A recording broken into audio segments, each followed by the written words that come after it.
Two-thirds of CU and CSU student athletes do not play football, yet they depend on football for the revenues that fund their sports.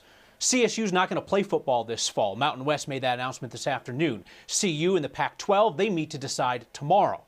Our Marshall Zellinger looks at the far-reaching impact on all college sports. When Ralphie leads the CU football team onto Folsom Field, she's also leading the CU Athletic Bank account. CU football and CU men's basketball are the only two sports at any of the Colorado colleges that make money. Let me say that again for those in the cheap seats. Every other sport in every other college in Colorado loses money. Last year, CU football earned $43 million and spent $29.6 million. The sport made almost $13.8 million, which is kind of important because women's basketball, men's and women's golf, women's lacrosse, men's and women's skiing, women's soccer, women's tennis, men's and women's cross country and track and field, and women's volleyball combined lost $12 million. I didn't mention men's basketball because that team netted $2 million.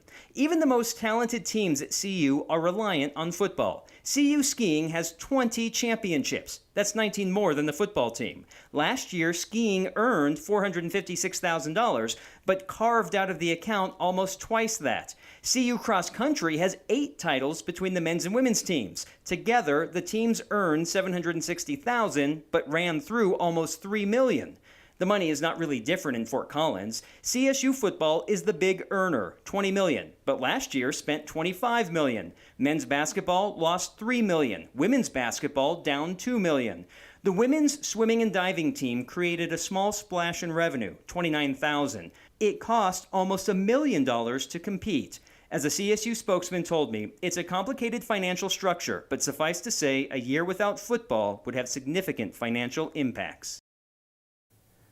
Even though CSU football is $5 million negative, there's another section of the budget that I didn't show where the overall athletic budget is positive when you take into account money from sponsorships and money from the NCAA and Mountain West Conference that wouldn't exist without football and won't exist right now if football's not being played. And Kyle, I should point out, CU might have a positive that they're not paying fired coaches in the future, so that's going to free up some money even if no sports are being played.